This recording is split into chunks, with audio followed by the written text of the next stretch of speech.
going to finish up with this segment here called New Rules to Get Rich on page 5.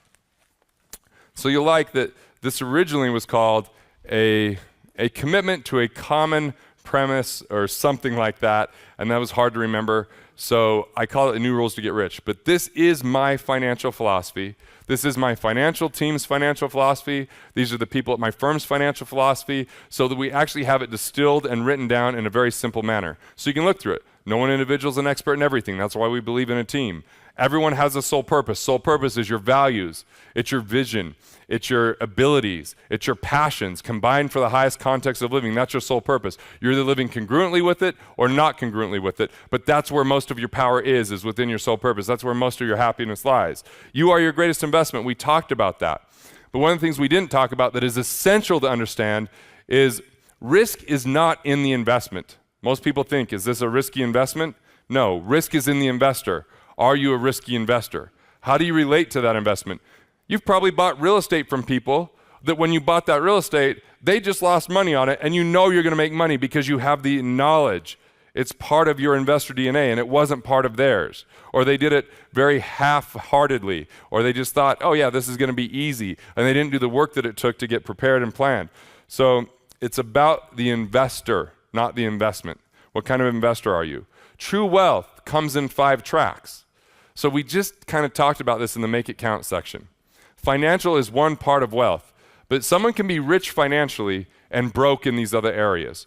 And typically, if you don't have depth in all 5 of these areas, they typically start to spill over to the other areas. So financial is one, but I'll even tell you, I remember this was back in 2008, July the 4th.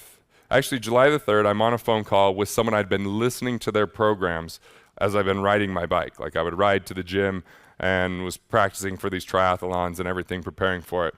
And so now I'm talking to this guy. I'm like, this is phenomenal. I'm talking to a guy that I've been listening to for a while. He connected me to another guy that I've been listening to. So it was like this awesome situation where I'm having this explosion of like just opportunity.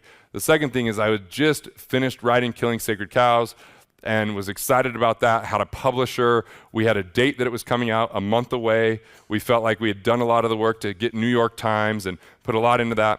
My relationship with my wife and kids were really good. We were going to a barbecue the next day. We were going to be swimming at our friend's pool and having a barbecue with everyone. So I was like, man, this is really cool. But you know what?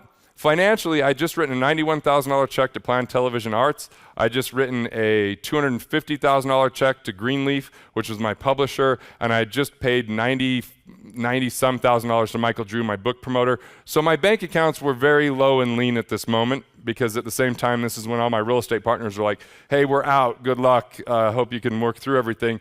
So of all 5 tracks of wealth, which is financial, sole purpose, mental, physical, your health, and socially, I was preparing for a triathlon. I was in really good shape. So 4 of the 5 areas were working out. The one area that was temporarily not working out was the financial one, which of all the areas that I'd rather have temporarily not working out would be the financial one. Because if you had all the money in the world, but you had to give up all your relationships, would all the money in the world be worth it? No. Now, some of the relationships, you'd be so down for that, right? Like, yes, let's do this. But not all the relationships. What if you could have all the money in the world, or as much as you could ever spend, but you had to consistently stay stuck in scarcity? Who's ready for that deal?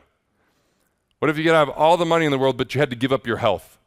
There was someone in the Forbes 400 that got their legs amputated because they had diabetes and hadn't been taking care of their health, and their legs got amputated. Do you think they might give their money back to have their legs back, right?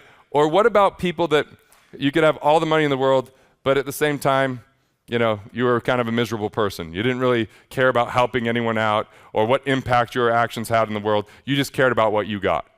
So we know that of all of these, money is critically important, but it's the one that you could temporarily not have totally dialed in. But if you focus on these other 4 areas, your sole purpose, your mindset, your health, and your relationships, that money will inevitably follow. Because one of the best ways to build relationships is build massive value for people. That's one of the best ways to build relationships. You build massive value for people, more than they were expecting.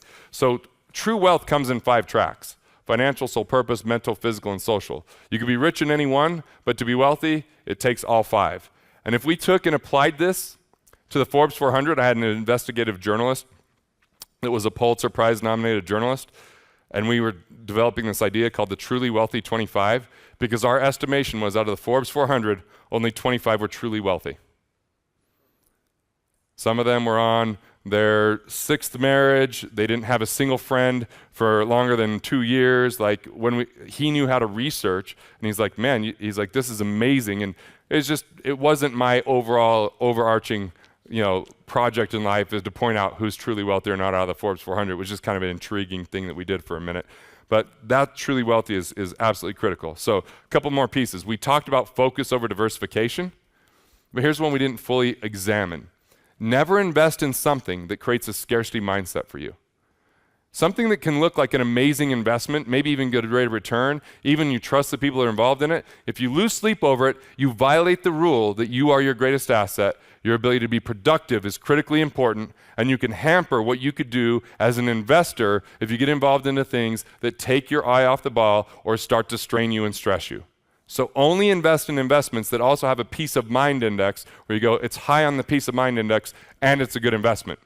Now, I've seen people that have high peace of mind indexes with their 401ks until they talk to me, then that diminishes and demolishes. So we want economics and peace of mind. We want both together, and that's absolutely key. Now, knowledge is absolutely required to invest. Otherwise, it's gambling. That's why I love being here with you guys. You've invested in your knowledge. Like, you've invested in becoming a better investor. This is the way it's meant to be, right? You're accountable if you're the investor. And I'll just finish with this one, and you can look through the rest of these. Cash flow is superior to accumulation, we've covered, but I only invest where there's a value proposition. A value proposition is a triple win. You know how you benefit when you invest. It's amazing how many people I talk to that invest in things. I'm like, well, where's the benefit for you? Well, one day, someday, this should pay off. Okay, well, how does it benefit you now and in the future is a great way to kind of discern that. The second thing is, who do you give the money to? How did they benefit? They better benefit a little more than you so there's something left over for them, right? I'm really concerned if someone's like, oh, I don't get any benefit from this. It's like, well, then when times get tough, are you going to stay in it? And then the third thing is, how does the marketplace benefit? If it doesn't pass this test, I don't invest. That was my inner Johnny Cochran I just pulled out, right? But if it doesn't pass that test, I'm not going to put my money in it. And so options trading, I don't do. Yeah, you can make money doing options trading, but it's always a win-lose scenario for 99% of options. It's I'm betting it goes this way, someone else bets it goes that way. Yeah, there are times where you can provide some insurance for people through options and covered calls, but I just don't even have to worry about that, spend a single moment thinking about it, don't have to study it. That's time that can go to my 5 tracks of wealth rather than getting distracted down some money-making scheme that I don't believe in, right? There's plenty of ways to make money and benefit people. Why not go that route? Why do the win-lose scenarios that far too many people get involved in? It's those types of things like derivatives that annihilate, Orange County, for example, almost went bankrupt. One of the wealthiest places in the world almost went bankrupt because of a win-lose investment structure. Go for the value proposition. So these rules, it's not that you have to completely buy into these or that this is completely how you feel. I just wanted to disseminate it and share with you exactly how we view the world and that it's served us, because realize this is just signposts. This doesn't say how you have to invest, what you have to invest in. It's just understanding you're the asset and that you've got to be accountable.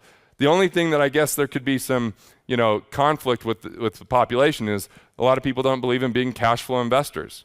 But that's, to me, if you're going to be a speculative investor, only do it with 10, no more than 20% of your overall assets and your overall financial circumstance. People that we read about in Fast Company and in Inc. and all that hit it big with something, what you didn't read about was they only gambled with money they could afford to lose. And it was a huge potential upside with that money. And if they lost it, they were still on solid ground. So the middle class person reads that. They go, here's someone that just made it big in technology. I got to go invest in a startup. They use all of their money. It doesn't work out. And now they're devastated, right? They've never bought real estate before. They don't go through any course. They go out and they leverage a property to the highest degree, putting the least amount of money down. They didn't think about getting a tenant in there or how to get the right tenant or have a good property management company or how to negotiate. And all of a sudden, they have this loan and no cash flow that comes in and it starts to eat away their assets. What I'm talking about is you have to be a good investor. It's not just about the investment. All right, so these are the rules. It's all about cash flow first. When you get economic independence, you get to hit the fast track because now all of your income could go towards building assets and improving cash flow because all of your passive income is covering your expenses. That's the unfair advantage. That's the game changer. Everyone else is still scrambling just to make bill payments, and you're now saying everything I do can go back into my impact, it can go back into my education, it can go back into myself, and we can just exponentially grow and get to 10 to 1. But going from 0 to 1, just getting to economic independence, for most people, is harder because of their mindset than someone that gets there going from 1 to 1, where every passive income dollar covers expenses, than it is to 10 to 1.